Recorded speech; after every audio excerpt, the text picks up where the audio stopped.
At the registration desk of the prestigious Golden Keys Conservatory, Leo, a 12-year-old black boy in a soaked hoodie, stood trembling. Dean Sterling, the head of the academy, looked down at him with a cruel sneer and flicked Leo's application form onto the wet floor. "We don't accept charity cases here, boy," Sterling spat. "We accept tuition. And you look like you can't even afford a bus ticket." Leo didn't say a word. He didn't scream. He didn't cry. He simply lifted a heavy, duct-taped pickle jar filled with coins onto the marble counter. He raised it high above his head and smashed it down. The sound of shattering glass silenced the entire lobby.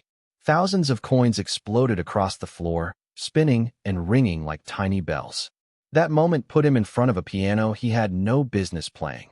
Unaware that the judge watching him from the shadows, the legendary musician whose vote would decide his future, was actually the father who had abandoned him 12 years ago. Before we find out if the father recognized his own son, let us know where you are watching from in the comments and subscribe for more stories. Now, let's go back to where the music started. The apartment was quiet, but it wasn't a peaceful quiet. It was the kind of silence that felt heavy, like the air was made of water. The only sound was the dripping faucet in the kitchen. Drip, drip, drip. To anyone else, it was just an annoying noise. But to Leo, it was a C-sharp. A perfectly rhythmic, slightly flat C-sharp. Leo sat at the kitchen table. He was small for his age, with eyes that looked too old for a 12-year-old face. He was wearing a winter coat, even though he was inside, because the heating had been turned off 3 days ago. In front of him was a pizza box, but it wasn't for eating. Leo had taken a black marker and drawn keys on the cardboard. White rectangles, black rectangles, a piano. He closed his eyes. His fingers hovered over the cardboard. In his mind, he wasn't in a freezing apartment in the projects of Detroit. He was in a concert hall. He could hear the orchestra warming up. He pressed his index finger down on a drawn key. No sound came out, of course. It was just cardboard. But in Leo's head, a perfect, resonant note rang out. He played a scale. His fingers moved fast, flying over the cardboard. Click-tap, click-tap. The sound of his fingernails hitting the box was the only music he had. He played with intensity, his body swaying, his eyebrows bunching together. He was playing Beethoven, the Moonlight Sonata, but he was playing it angry. He was playing it fast, attacking the cardboard keys like they owed him money. "That's beautiful, baby." Leo stopped. His hands froze in midair. He opened his eyes and looked toward the hallway. His mom, Sarah, was leaning against the doorframe. She looked gray. Not just pale, but gray, like the color had been washed out of her in the laundry.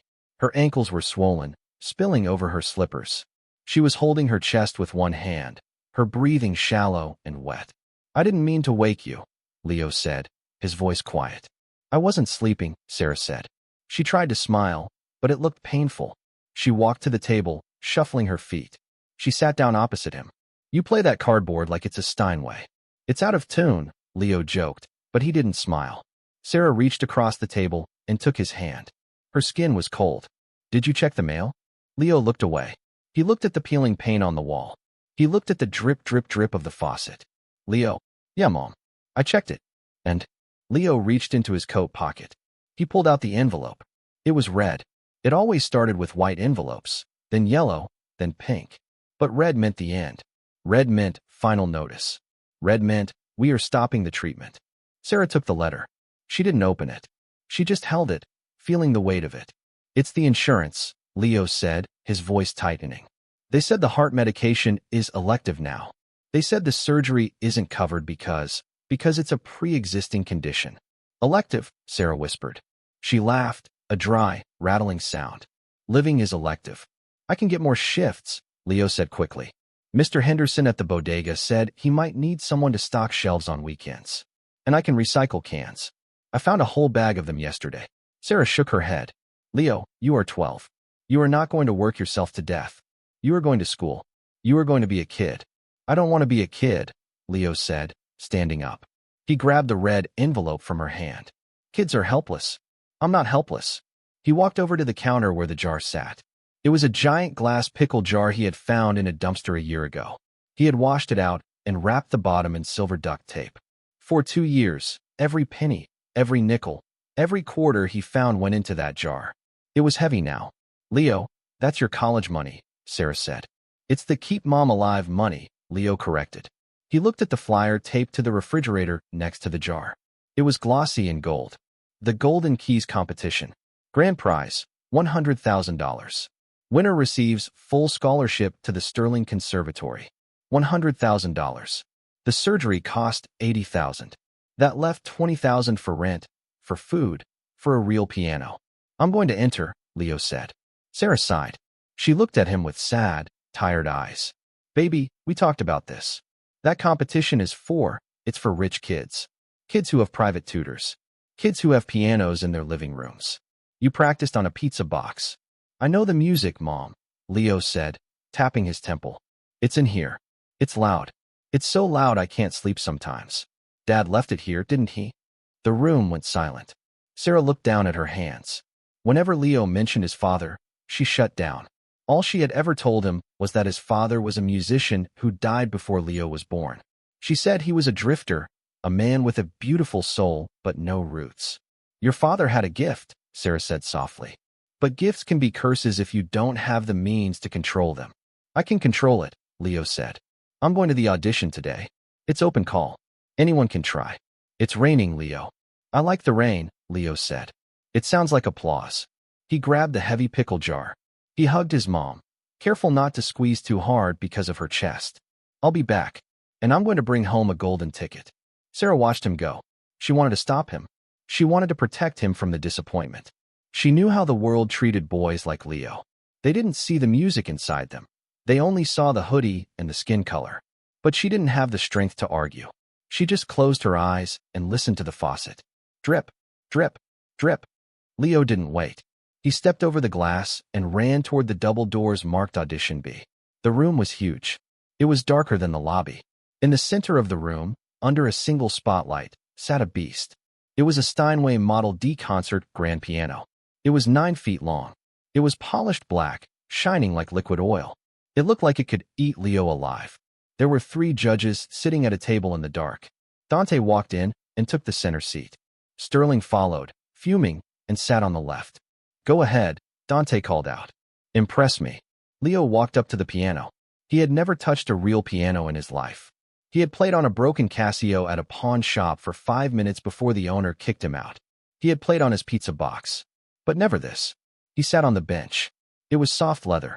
He reached out and touched the keys. They were cold. They were ivory. They felt alive. Leo took a deep breath. He closed his eyes. He imagined the cardboard box. He imagined the drip of the faucet. He imagined his mother's heartbeat, slow, irregular, struggling. Thump, thump, pause, thump.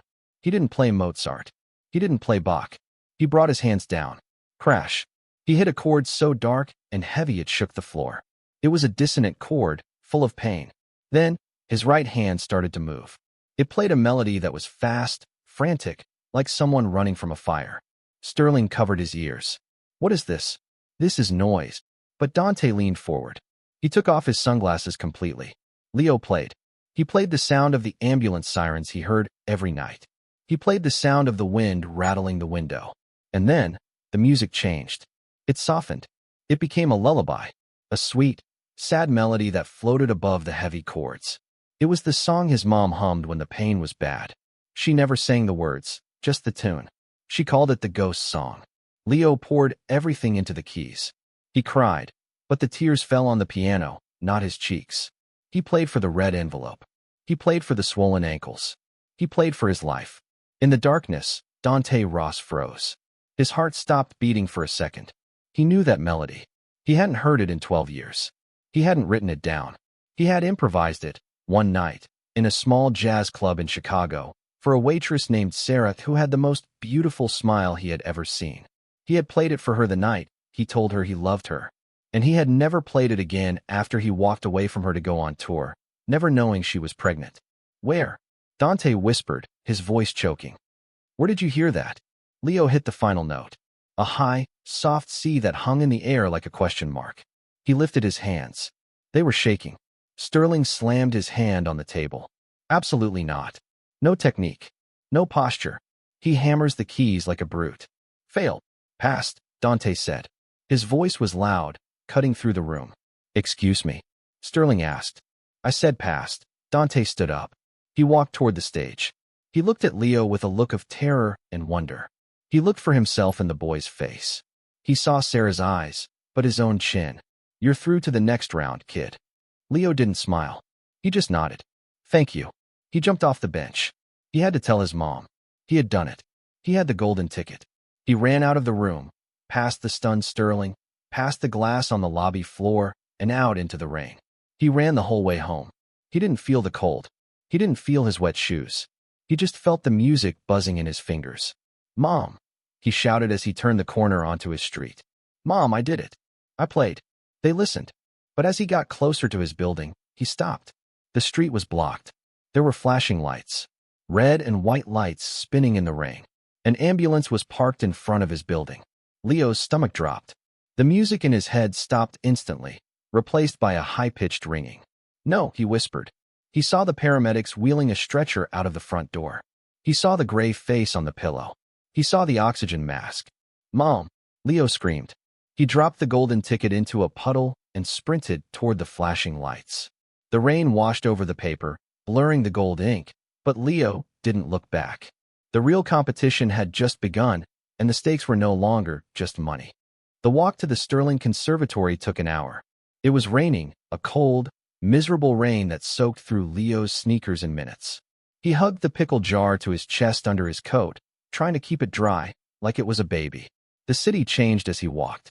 The broken sidewalks and boarded-up windows of his neighborhood faded away. The streets got wider. The cars got quieter and shinier. The trees had leaves. By the time he reached the conservatory, he was shivering. The building was massive. It looked like a temple, built of white marble and glass. Huge pillars held up the roof. Through the front doors, Leo could hear music. Real music. A violin screeching a high note. A cello humming low. And underneath it all, the piano. Leo walked up the marble steps. His wet sneakers made a squeaking sound.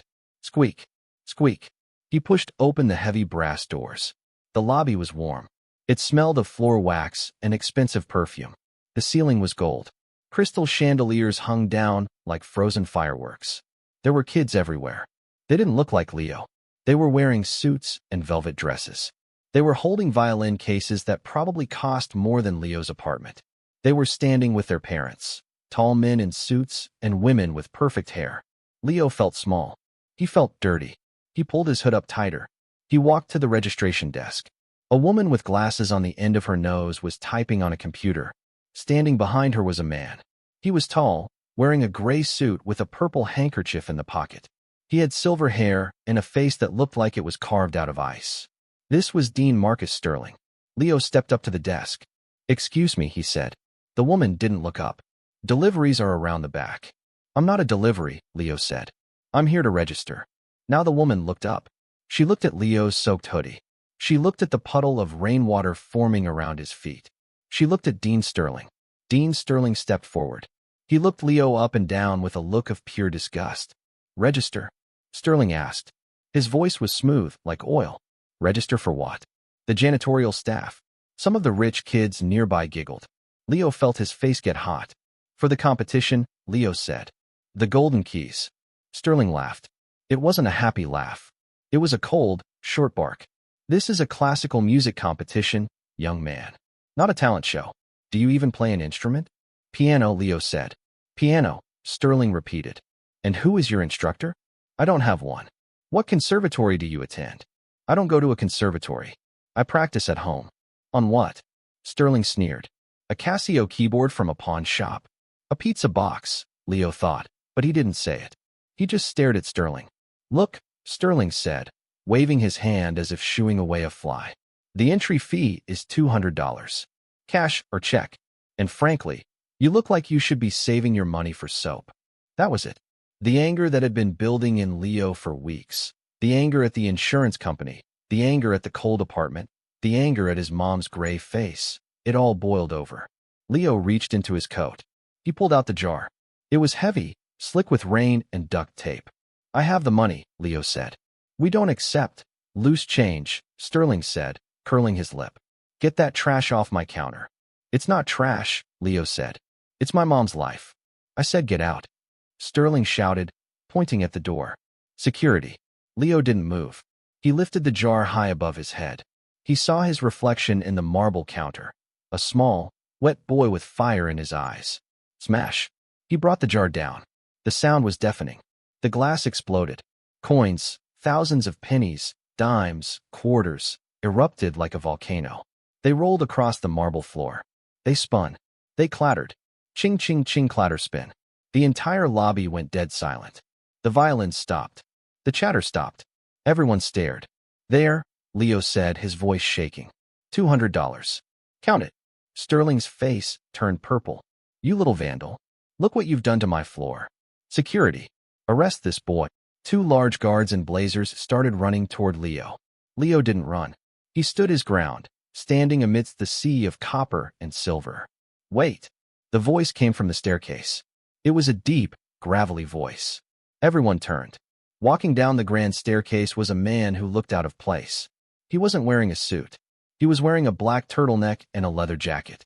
He had wild, curly hair and a beard that was peppered with gray. He wore sunglasses, even though he was indoors. It was Dante Ross. The Dante Ross.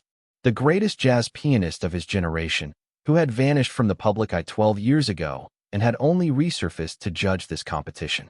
But to Leo, he was just a stranger. Leo didn't know that half his DNA, half his talent, and the very shape of his hands came from this man. Sterling straightened his tie. Mr. Ross, I apologize for this disturbance. Just a street urchin causing trouble. We are removing him now. Dante walked slowly down the stairs. He walked through the coins, his boots crunching on the glass. He stopped in front of Leo. He lowered his sunglasses. His eyes were dark, soulful, and sad. He looked at the broken glass. He looked at the money. Then he looked at Leo's hands. Leo's hands were rough. They were dry and cracked from the cold. But the fingers were long. The thumbs were flexible. They were piano hands. Dante's hands. You smashed the jar, Dante said quietly. He wouldn't take the money, Leo said. Dante looked at Sterling. Did he pay? He threw garbage at me. Sterling sputtered. He paid, Dante said. He reached into his own pocket, pulled out a crisp $200 bill, and slapped it into Sterling's chest. There. Now the coins are a tip for the janitor. Let the boy play. Mr. Ross, you cannot be serious, Sterling hissed. He has no training. He has no repertoire. He will make a mockery of the stage. Music is for everyone, Marcus, Dante said. Or have you forgotten that? Dante turned to Leo. What's your name, kid? Leo. Okay, Leo. You bought a ticket. Let's see if you can ride the ride. Audition room B. Go. The sirens were louder than the thunder. Leo ran after the ambulance, his legs pumping, his lungs burning, the golden ticket dissolving in his wet pocket. He watched the red taillights fade into the rainy traffic, blurring like watercolors. He ran until his chest felt like it was going to explode, until he reached the sliding glass doors of the emergency room at County General Hospital. The air inside smelled of rubbing alcohol and old coffee. It was a smell Leo knew well. It was the smell of bad news. He found the waiting room. It was crowded with people holding ice packs to their heads and coughing into tissues. Leo walked up to the nurse at the desk. He was dripping wet, shivering, looking like a lost puppy. My mom, he panted. Sarah Jenkins. They just brought her in. The nurse didn't look up from her screen. Sit down, honey. The doctor will come out when there's news. But she couldn't breathe, Leo said, his voice rising. She needs her medicine. Sit down. The nurse repeated, sharper this time. Leo sat. He squeezed into a hard plastic chair between a sleeping man and a woman with a crying baby. He stared at the clock on the wall. The second hand ticked around. Tick, tick, tick. It sounded like the faucet. It sounded like a countdown. 3 hours passed. Leo dried off, but the cold settled deep into his bones. Finally, a doctor in blue scrubs came out. He looked tired. He called out, Family of Sarah Jenkins? Leo jumped up. That's me. I'm her son. The doctor looked down at Leo, then looked around the room. Is there an adult with you? A father? An aunt? Just me, Leo said, standing as tall as he could. I'm the man of the house. The doctor sighed. He crouched down to be eye level with Leo. Leo, your mom is stable for now. We gave her oxygen and diuretics to get the fluid off her lungs. But her heart is very weak. It's working at about 15% capacity. She needs the surgery, Leo said. The valve replacement. Yes, the doctor said. She does. But without insurance approval, the hospital board won't schedule it. It's a very expensive procedure. How long? Leo asked. How long does she have? The doctor hesitated. Doctors hate giving numbers. But he saw the look in Leo's eyes. That old soul look that demanded the truth. If she doesn't get that valve replaced, maybe 20 days. Maybe less if she has another episode like tonight. 20 days. Leo nodded. He didn't cry. He couldn't afford to cry. Crying took energy, and he needed every ounce of energy for the keys. Can I see her? She's sleeping, the doctor said. But you can sit with her for a bit. Leo walked into the small room. His mom looked tiny in the hospital bed, surrounded by beeping machines. Tubes ran into her arms. The gray color was still there, under her skin. Leo pulled a chair up to the bed. He reached into his wet pocket and pulled out the soggy lump of paper. The golden ticket. He carefully unfolded it. It was torn and stained blue from his jeans, but you could still read the words. Passed. I got it, Mom, he whispered to her sleeping face. I got the ticket. 20 days. I can do it in 20 days. I promise. He sat there all night, watching the heart monitor trace green mountains across the screen. Beep, beep, beep. It was a slow rhythm, a largo tempo. Leo tapped his fingers on his knee, trying to speed it up, trying to lend her his own strength. The next morning, Leo had to go to school. Not because he wanted to, but because if he missed too many days, the social workers would come, and if they saw the apartment with no heat and no mom, they would put him in a foster home. And you can't win a piano competition from a foster home. He walked into the middle school like a ghost. He kept his head down, his hood up. He went through the motions. Math, history, science. He didn't hear a word the teachers said. In his head, he was playing scales. He was practicing the piece he needed for the second round. The judges had said the theme for round 2 was classical mastery. He needed to play Chopin or Liszt. He needed to play something fast and technical to prove he wasn't just a lucky street kid. During lunch, Leo went to the library. It was the only place he felt safe. He sat down at one of the computers and put on the headphones. He needed to listen to Chopin. He needed to memorize the notes by ear because he couldn't read sheet music. He typed Golden Keys Competition into the search bar. The first result wasn't the official website. It was a YouTube video. The thumbnail was a blurry picture of a boy in a hoodie smashing a jar on a counter. The title was in all caps, The Boy Who Plays with Fire, Amazing Piano Prodigy. Leo clicked it. The video had 2.4 million views. It had been uploaded yesterday afternoon by someone named Janitor Joe. It showed everything. The argument with Sterling. The smashing of the jar. The moment Dante Ross walked down the stairs. And then, the audition. Someone had filmed through the crack in the door. The audio was a bit muffled, but you could hear the piano. You could hear the pain. Leo scrolled down to the comments. Who is this kid? He plays like he's at war. I cried watching this. That jar. He gave everything. Sterling is a jerk. Let the boy win. Does anyone know who he is? I want to help. Leo felt a strange sensation in his chest. It wasn't pride. It was fear. He wasn't supposed to be seen. In his neighborhood, being seen was dangerous. But then he saw another comment, pinned to the top. It was from a user named Dante Ross Official. It just said, music finds a way. Leo closed the browser. He didn't have a phone or an email. He couldn't reply to these people. He couldn't tell them he needed money for a heart valve, not for piano lessons. He just needed to win. Across town, in an office that smelled of mahogany and expensive leather, Dean Marcus Sterling was watching the same video. His face was a mask of rage. He threw his tablet onto his desk. It's a circus, Sterling spat. A viral circus. He stood up and paced in front of his window, looking out at the manicured gardens of the conservatory. We are a prestigious institution. We produce concert pianists, not internet celebrities. Sitting on the leather sofa was a young boy, about Leo's age, but dressed in a pressed polo shirt and khakis. This was Julian Sterling, the dean's son. He was also a competitor. He had been training since he was 3 years old. He practiced 4 hours a day on a $100,000 piano. He's good, Dad, Julian said quietly, looking at his shoes. I heard him. He has something different.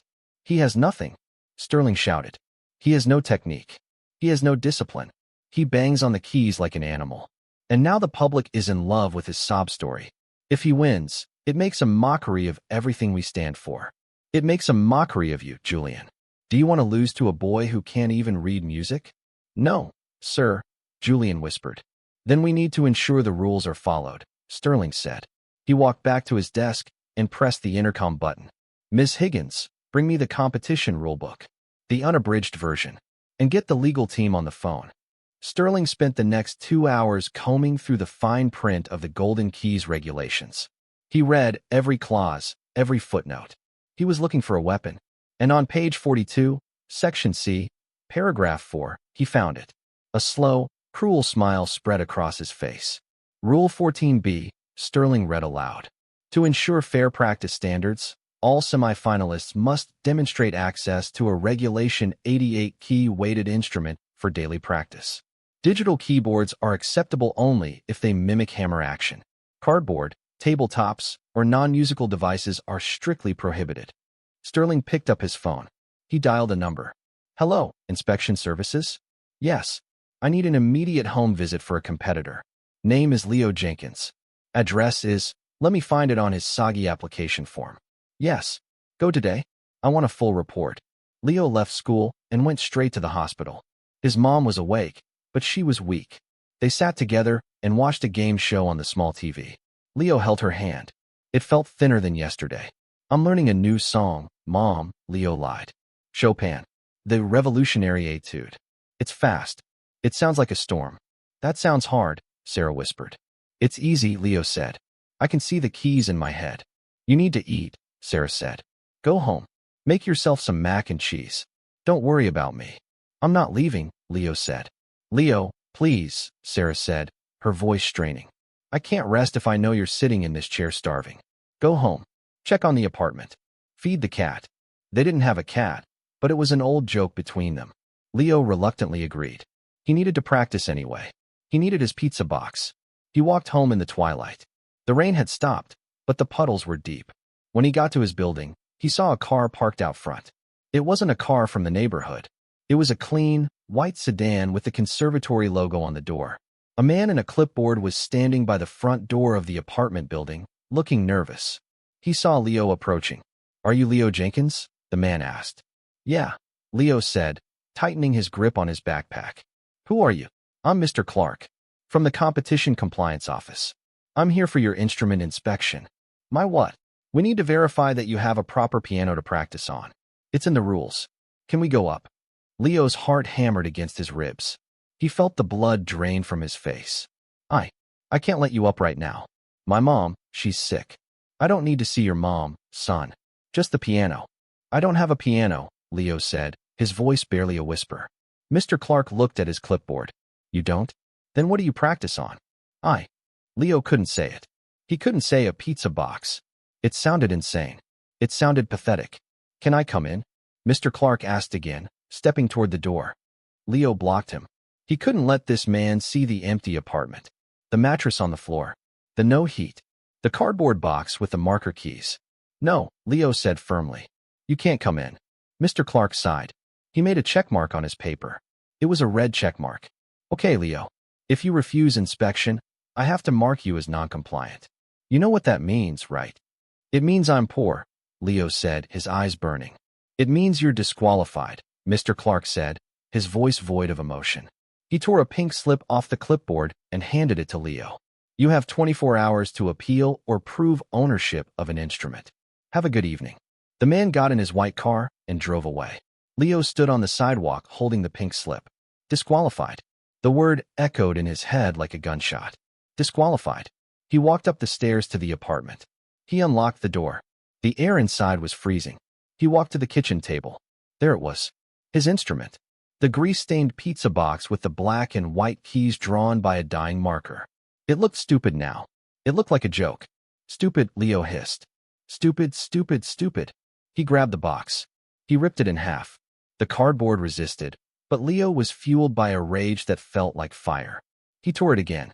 And again. He screamed, a guttural sound that ripped through the empty apartment. He threw the pieces against the wall. He kicked the table over.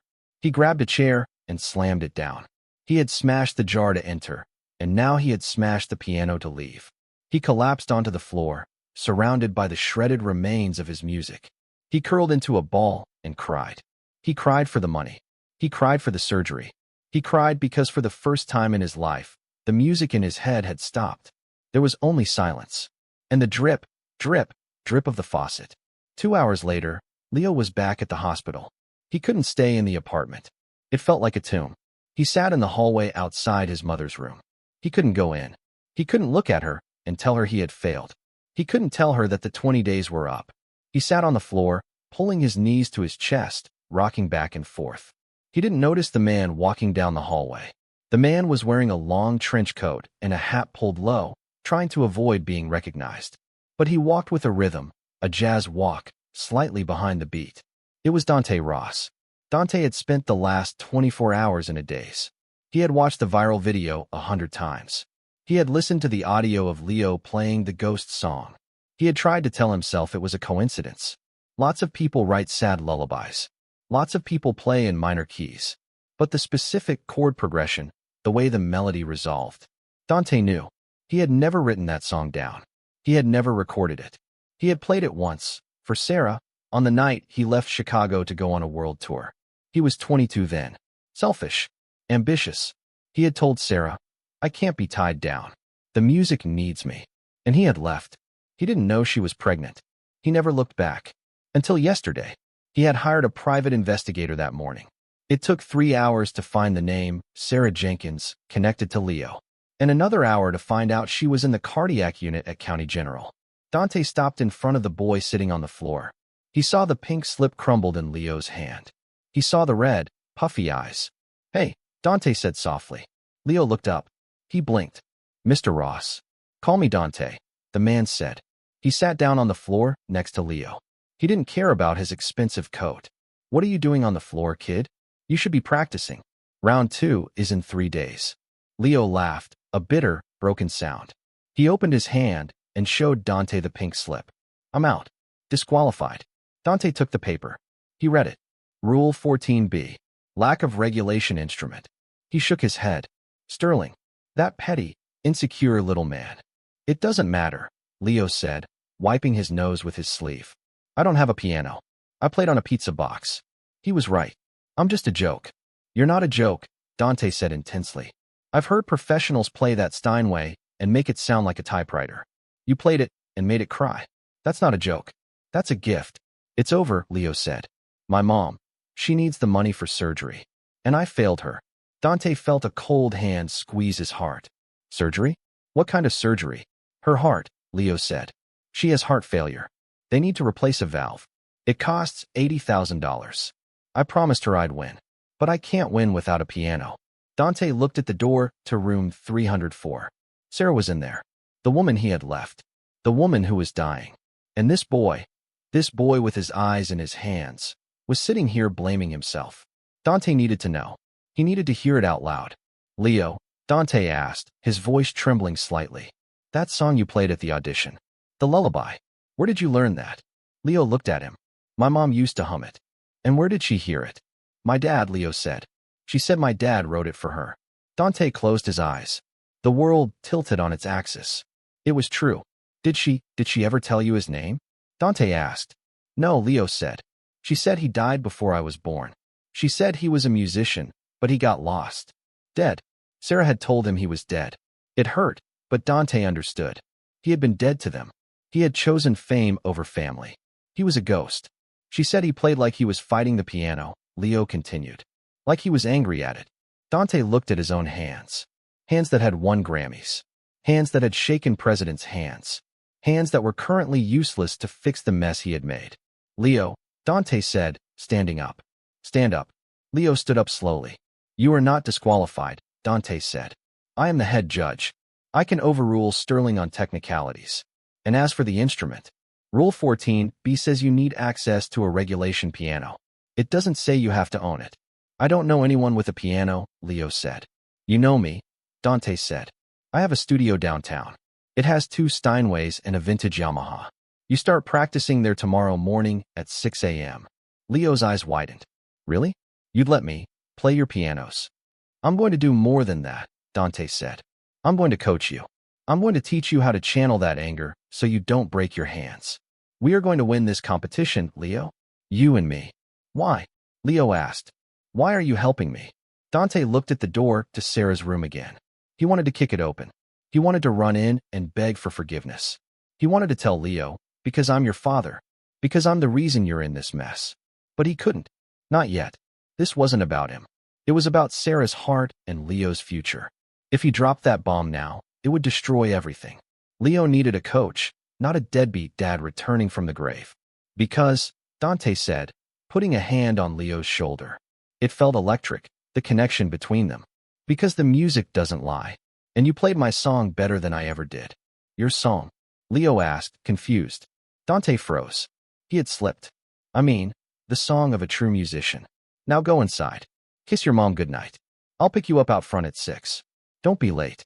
Dante turned and walked away fast, before he could say anything else stupid. He walked down the hospital corridor, his trench coat billowing behind him. He pulled out his phone. He dialed his business manager. Ken? It's Dante. I need you to liquidate the investment account. Yes, the big one. I need $80,000 cash. Tonight. And I need the number for the hospital billing department. No, don't ask questions. Just do it. He hung up. He stopped at the elevator and looked back at Leo, who was walking into his mother's room with a new light in his eyes. Dante Ross wasn't dead. He was awake for the first time in 12 years. And he was about to play the hardest concerto of his life. 6 a.m. in the city looks different depending on where you are standing.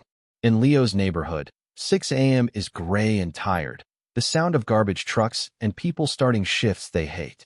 But in the arts district, where Dante Ross lived, 6 a.m. was blue and quiet. It was the color of a jazz chord. Leo stood outside the heavy iron door of an old warehouse. He was shivering, not just from the morning chill, but from nerves. He raised his hand to knock, but the door swung open before he touched it. Dante stood there, holding 2 mugs of coffee. He looked like he hadn't slept in a week. You're on time, Dante grunted. Good. Musicians are never on time. Maybe there's hope for you. He handed Leo a mug. It's hot chocolate. Don't look at me like that. Caffeine makes your hands shake. Leo followed Dante inside. The studio was massive.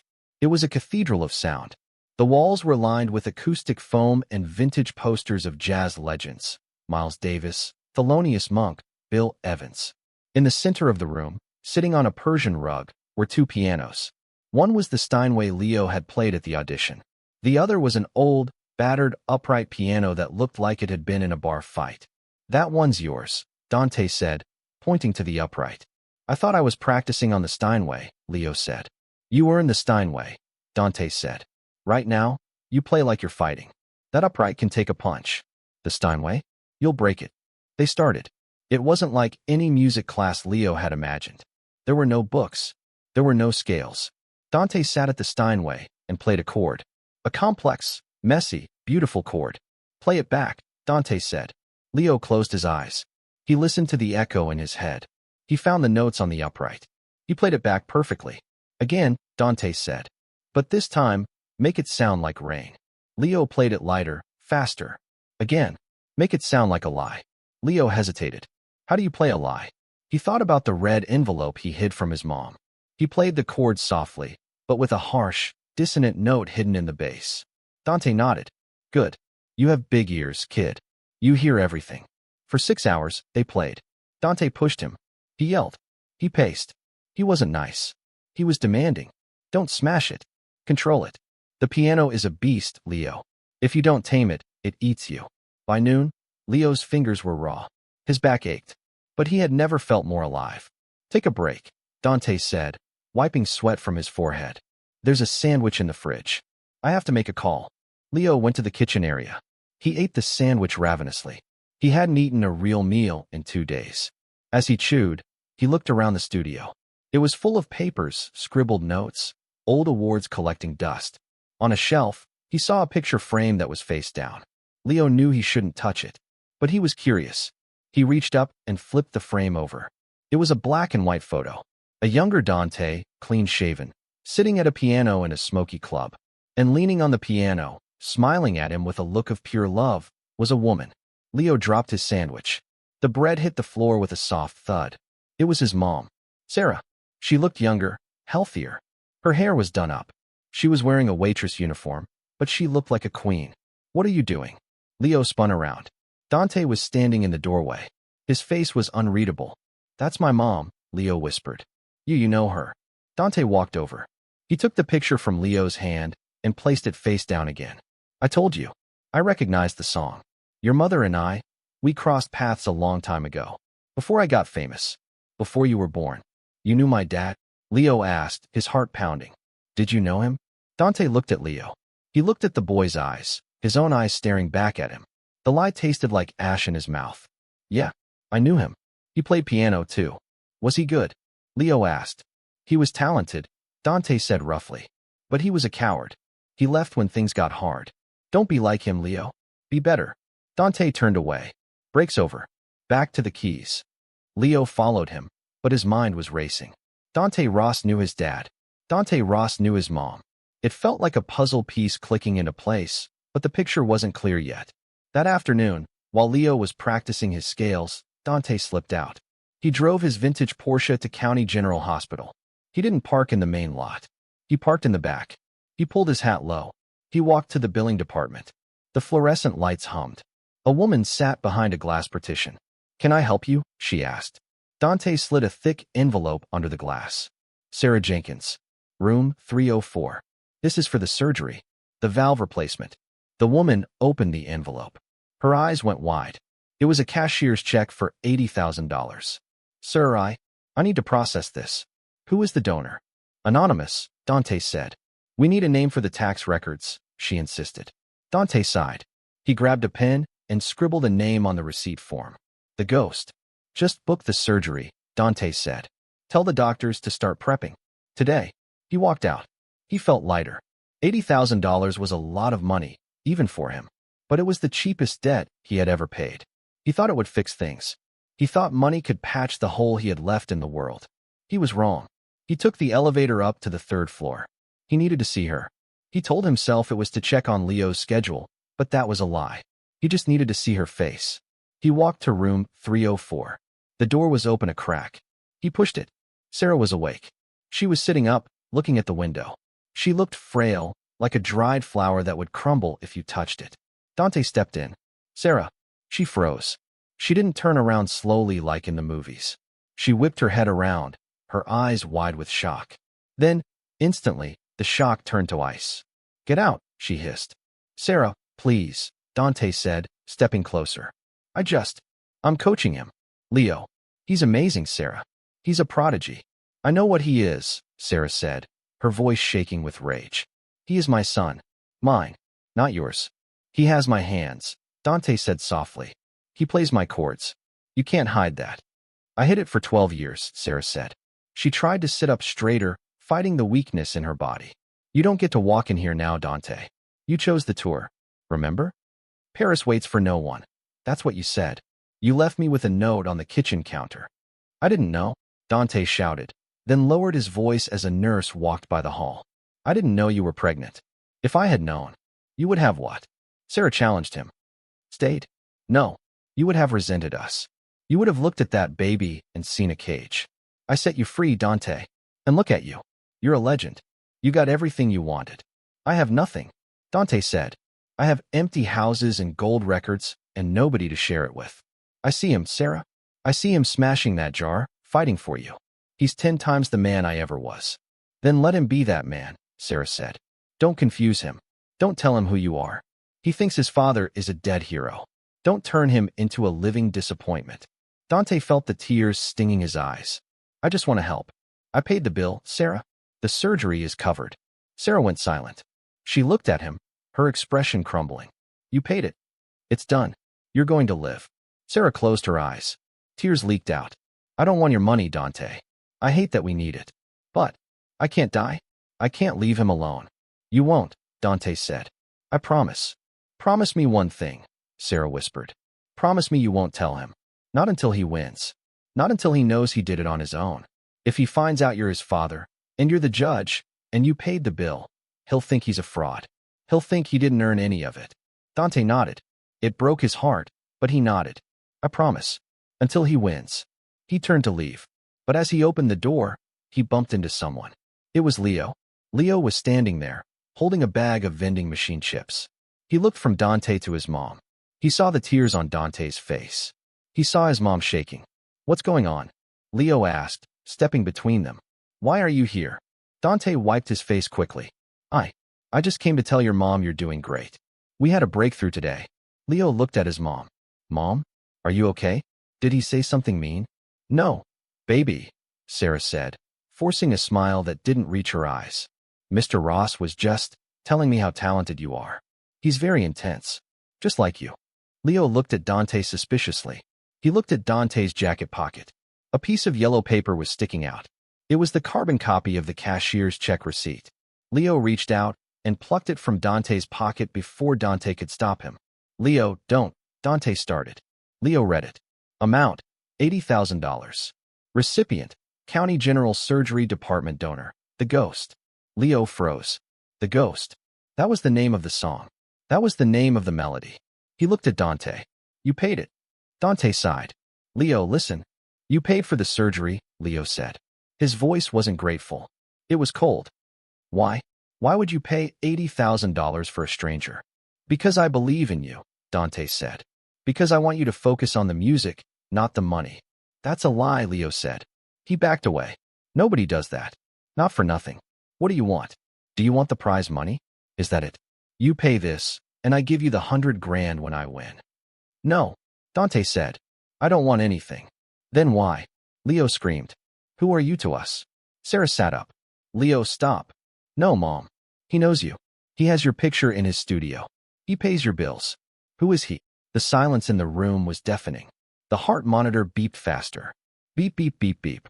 Dante looked at Sarah. The promise hung between them. I was a fan, Dante lied. It was a weak lie. I knew your dad. I owed him a favor. A big one. This is me paying it back. Leo stared at him. He wanted to believe it. He needed to believe it. Because the alternative, that this rich, famous stranger was somehow family, was too scary to think about. If you paid it, Leo said slowly, then I don't need to win the money. No, Dante said sternly. You need to win. Because if you don't win, Sterling wins. And people like Sterling think they own the world. You need to show them they don't own the music. You win for yourself, Leo. Not for the money. For the respect. Leo crumpled the receipt in his hand. Fine. I'll win. But after that, I pay you back. Every cent. I don't take charity. Deal? Dante said. The next 3 days were a blur. The training became brutal. Dante didn't let up. He made Leo play until his fingers bled. Then he taped them up and made him play again. They worked on the revolutionary etude. It was a piece full of anger and fire, perfect for Leo. But outside the studio, the world was getting louder. The viral video had sparked a media frenzy. News vans were parked outside the hospital. Reporters were trying to interview Sarah. And Dean Sterling was getting desperate. Sterling sat in his office, watching the news. The prodigy of the projects, the headline read.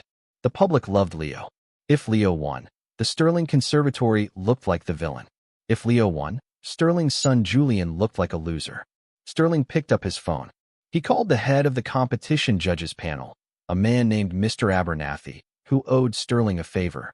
Abernathy, Sterling said. We have a problem. The Jenkins boy. He's being coached by Dante Ross. That's not against the rules, Abernathy said. Coaching is allowed. It is, Sterling said. But conflict of interest isn't. I did some digging. Dante Ross paid the mother's hospital bill. That creates a financial tie. If Dante judges him, it's corruption. We can disqualify the boy and disgrace Ross in one move. When do you want to do it? Not yet, Sterling said, smiling cruelly. Let him play. Let him get his hopes up. We'll announce the disqualification right before the winner is revealed. It will be more dramatic. The night before the finals, the storm returned. The rain lashed against the windows of the studio. Leo played the final chord of the etude. Bam! He held it, letting the sound ring out until it faded into silence. Dante sat in the corner, smoking a cigarette, even though he shouldn't. He nodded. You're ready. It feels fast, Leo said. It is fast. But you're faster. Dante stood up. Go to the hospital. Sleep in the chair. Tomorrow is the big day. I picked up a tuxedo for you. It's hanging in the closet.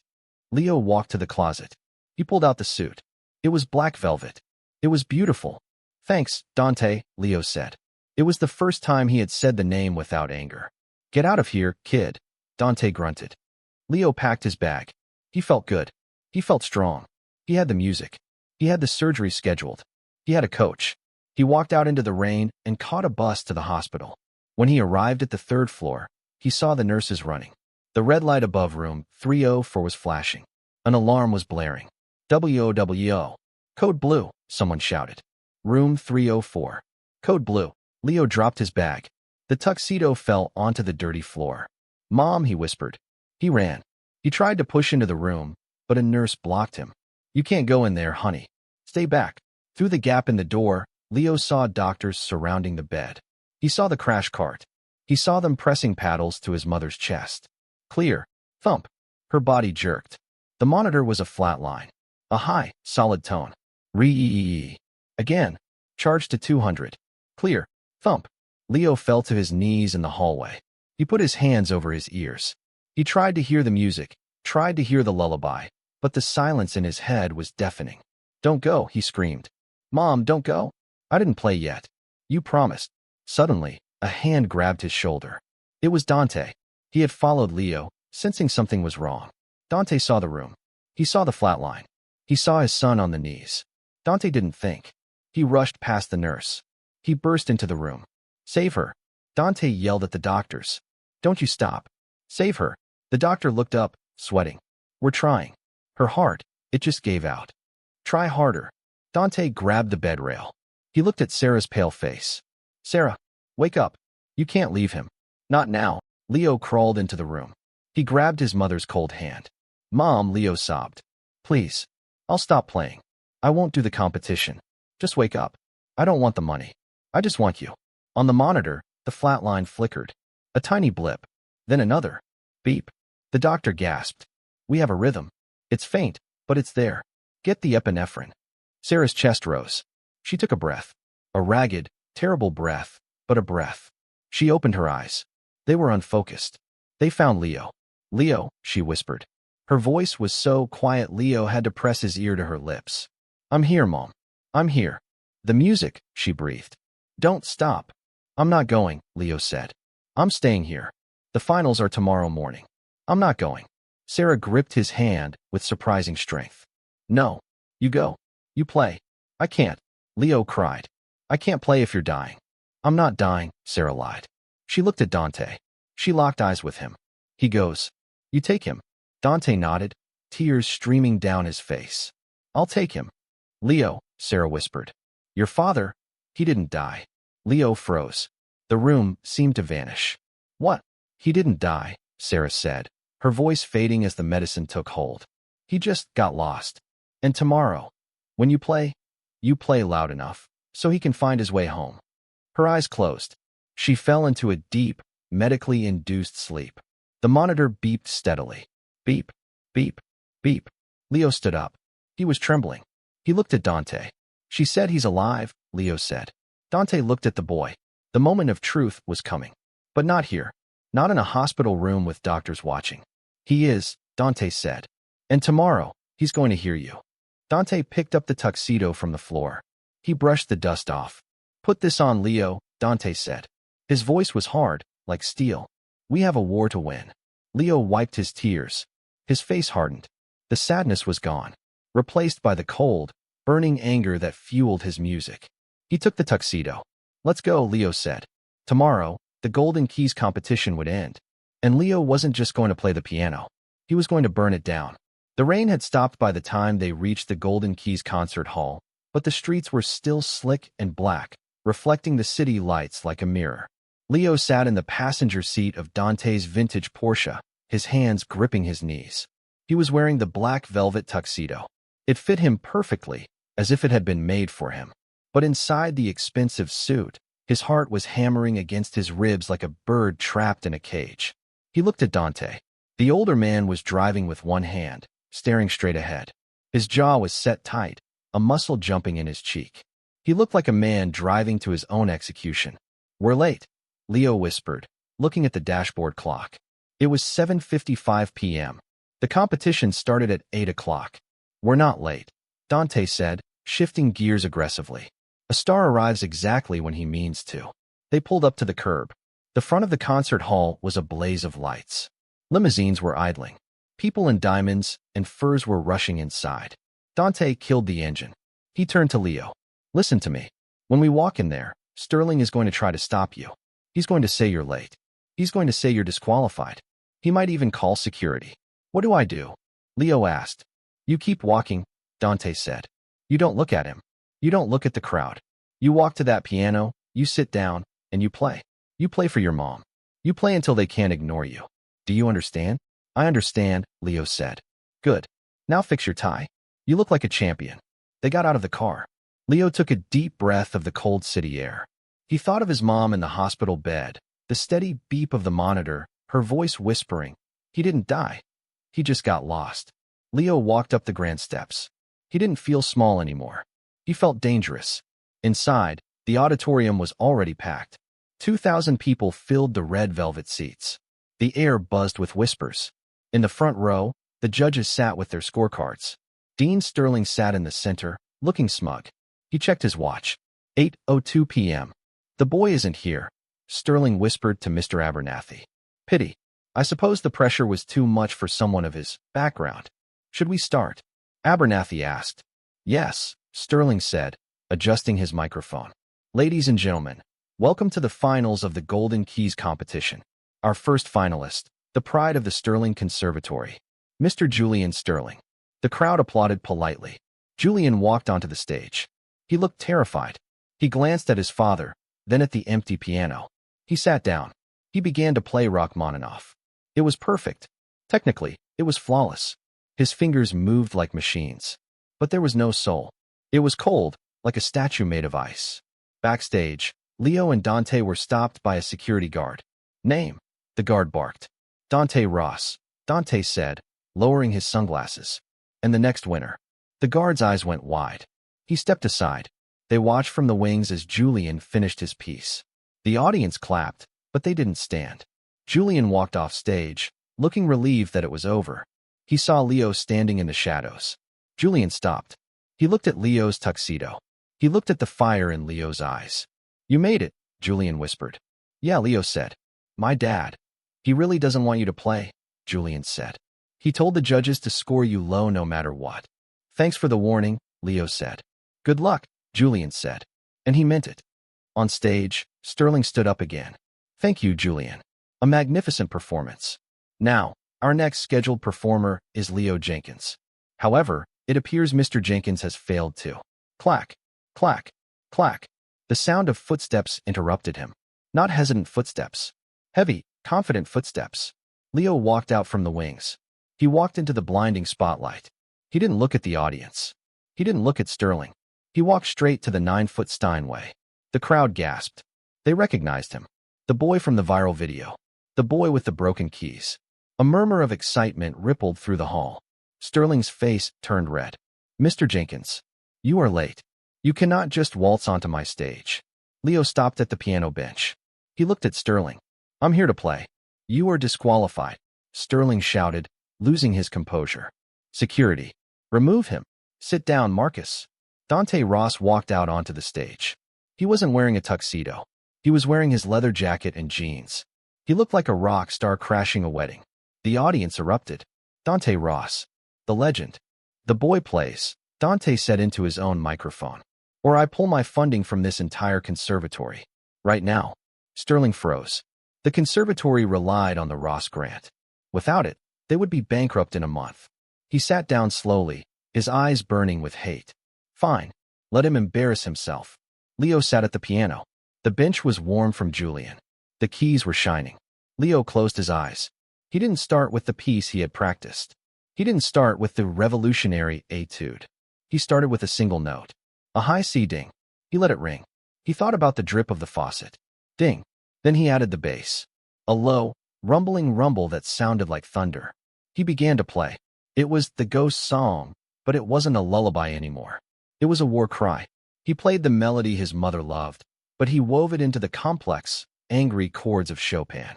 He combined the jazz he had learned from Dante with the classical technique he had taught himself on the pizza box. It was raw. It was messy. It was perfect. Leo swayed on the bench. He wasn't playing the piano. He was wrestling it. He pounded the keys with the frustration of the cold nights, the fear of the hospital, the anger at the world that tried to erase him. And then, he played for his father. Play loud enough so he can find his way home. Leo poured everything into the climax of the song. His hands flew so fast they were a blur. The sound filled the massive hall, shaking the crystal chandeliers. It was a scream of, "I am here. I exist." He hit the final chord. He slammed his hands down and held them there, his chest heaving, sweat dripping from his chin onto the ivory keys. Silence. Absolute, total silence. For 5 seconds, nobody moved. The audience was stunned. They had never heard anything like it. It wasn't polite. It wasn't safe. It was real. Then, the explosion. It started in the back. One person stood up. Then 10. Then 100. Then 2,000.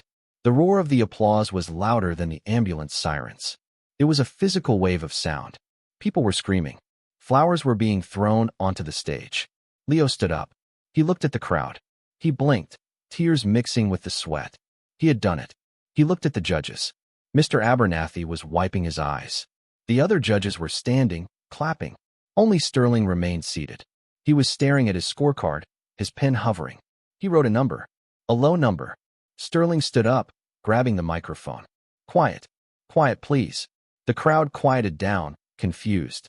While the performance was energetic, Sterling sneered. "We must adhere to the rules. I have just received evidence of a serious violation." Sterling pulled a piece of paper from his pocket. Rule 22. Conflict of interest. It has come to my attention that the head judge, Mr. Dante Ross, has a personal financial relationship with the contestant's family. Specifically, Mr. Ross paid $80,000 for the contestant's mother's medical bills yesterday. The crowd gasped. Whispers flew across the room. He paid? Is it a bribe? Is it rigged? Sterling smiled cruelly. This is corruption. Mr. Ross bought this boy's way into the finals. Therefore, Leo Jenkins is disqualified, and Mr. Ross is removed from the panel. Leo stood frozen on stage. He looked at Dante. Dante didn't look scared. He looked tired. He stepped forward to the edge of the stage. He took the microphone from the stand. "He's right," Dante said. His voice boomed through the speakers. "I paid the bill." The crowd murmured. "But I didn't pay it to bribe a judge," Dante continued. "And I didn't pay it because I'm a fan." Dante looked at Leo. He looked at the boy standing in the tuxedo, looking so much like the man Dante used to be, but better. "I paid it," Dante said, his voice cracking, "because 12 years ago, I made a mistake. I left a woman I loved to chase a career I thought I needed. I didn't know she was pregnant. I didn't know I had a son." The silence in the room was heavier now. Heavier than the applause. "Leo Jenkins is my son," Dante announced. The shockwave hit the room. Cameras flashed blindingly. Sterling's jaw dropped. "I didn't know he existed until 3 days ago," Dante said. "I judged him blindly in the audition. He passed because he is brilliant, not because of his name. But Sterling is right. I cannot be a judge." Dante took off his judge's badge. He threw it onto the table. "I resign," Dante said. "My vote doesn't count." But the other judges watched him play. "Let them decide." Dante turned to the other 3 judges. "Well," Mr. Abernathy stood up. He looked at Sterling. He looked at Leo. "I give him a 10, Abernathy said. 10, said the second judge. 10, said the third. Sterling stood alone. He looked at the crowd, who were chanting Leo's name. "Leo, Leo, Leo." Sterling realized he had lost. If he failed the boy now, the audience would riot. He sat down, defeated. He scribbled a 10 on his card and threw it on the table. "The winner," the announcer's voice shook, "of the Golden Keys competition is Leo Jenkins." Confetti cannons fired. Gold glitter rained down on the stage. Leo stood there, the gold falling around him like snow. He didn't smile. He looked at Dante. Dante walked over to him. The crowd was cheering, but Leo couldn't hear them. He could only hear the blood rushing in his ears. "You told them," Leo said. "I had to," Dante said. "It was the only way to save the win. You promised Mom you wouldn't tell until I won. You won, kid. You won." Leo looked at the trophy being brought out. A giant golden key. And the oversized check. $100,000. He took the trophy. He held it up for the cameras. He smiled for his mom, hoping she was watching on the hospital TV. But inside, he felt cold. After the photos, after the interviews, the stage cleared out. The audience left. The janitors started sweeping up the confetti. Leo sat on the edge of the stage, his legs dangling. He held the check. Dante walked up to him. He stood awkwardly, hands in his pockets. "So," Dante said. "That went well." Leo didn't look up. "My mom is going to be okay. The surgery is paid for. And now I have this money. We can get a real apartment. One with heat." "That's good, Leo. That's really good." "You saved us," Leo said. He finally looked up at Dante. "You paid the bill. You got me to the stage. You fought for me. It's the least I could do," Dante said. After being gone. "Why did you leave?" Leo asked. The question he had wanted to ask for 12 years. "I was scared," Dante said honestly. "I was 22. I thought if I stayed, I would become ordinary. I thought the music would stop." He looked at Leo. "I was stupid. The music doesn't stop. It just changes." Dante sat down next to him. "Look, Leo, I know I can't just be your dad. I miss the baseball games. I miss the first steps. I miss the scary nights. I can't buy that back with $80,000. "No," Leo said. "You can't." "But," Dante continued, his voice hopeful, "I'm not going anywhere now. I have the studio. We can keep training. I can help you with your career. We can get to know each other." Leo looked at the man. He saw the regret in his eyes. He saw the love, too. New love, fragile love, but real. But Leo also thought about his mom. The woman who worked double shifts. The woman who sat in the cold with him. The woman who never left. "I don't need a dad," Leo said softly. "I learned how to be a man from my mother." Dante flinched. The words hit him like a physical blow. He nodded slowly. "I understand." "But," Leo said, looking at the piano, "I do need a teacher. And maybe a friend." Dante looked up. Tears were shining in his eyes. "A friend. I can do that. I'd like that very much." Leo stood up. He extended his hand. It wasn't the hand of a child anymore. It was the hand of a musician. "A winner. Deal?" Leo asked. Dante stood up and shook his hand. "Deal. Now take me to the hospital," Leo said. "I have to show Mom the check before she falls asleep." 6 months later. The community center in Leo's old neighborhood used to be a condemned warehouse. Now, the windows were clean. The walls were painted bright blue. A sign above the door read, "The Sarah Jenkins Center for Music." Inside, it was noisy. It was the good kind of noise. Violins screeching, trumpets blaring, and the sound of 50 kids laughing. In the main room, 10 brand new upright pianos lined the wall. At each piano sat a kid. Some were black, some were white, some were Hispanic. All of them were poor. All of them were wearing hoodies and sneakers. Leo walked down the line. He wasn't wearing a tuxedo. He was wearing jeans and a t-shirt. He stopped behind a small girl who was banging on the keys with her fists. "Easy, Maya," Leo said gently. "It's not a drum. It's a voice. Treat it nice." He placed his hands over hers. He showed her how to curve her fingers. "Like you're holding an orange. Now press." She played a chord. A clean, beautiful C major. Her face lit up. "I did it." "Yeah, you did," Leo smiled. Leo walked to the front of the room. His mom was there, sitting at the reception desk. She looked healthy. Her cheeks were pink. The gray was gone. She waved at him. Standing next to her was Dante. He was tuning a guitar, showing a teenage boy how to find a G-string. He looked happy, happier than he ever looked on a magazine cover. Leo sat down at the grand piano in the corner, the one Dante had donated. He played a few notes. The room got quiet. The kids stopped playing to listen. Leo played the Ghost song. But he played it differently now. It wasn't sad. It was hopeful. It was a song about being found. He looked at his mom. He looked at Dante. He looked at the kids who finally had a place to go. Leo realized he hadn't just won a competition. He had broken the cycle. He had turned the broken keys into a bridge. He closed his eyes and played the final chord. It rang out, echoing through the center, out the open doors, and into the streets of the city. The music didn't stop. It was just beginning. The end. Author's note to the listener. Thank you for listening to The Boy with the Broken Keys. This story reminds us that talent is distributed equally, but opportunity is not. Sometimes, all it takes is one person to listen, one person to open a door for a life to change. If this story touched your heart, please hit the like button and subscribe to the channel. Question of the day. If you could learn any instrument instantly, what would it be? Let me know in the comments below. See you in the next video.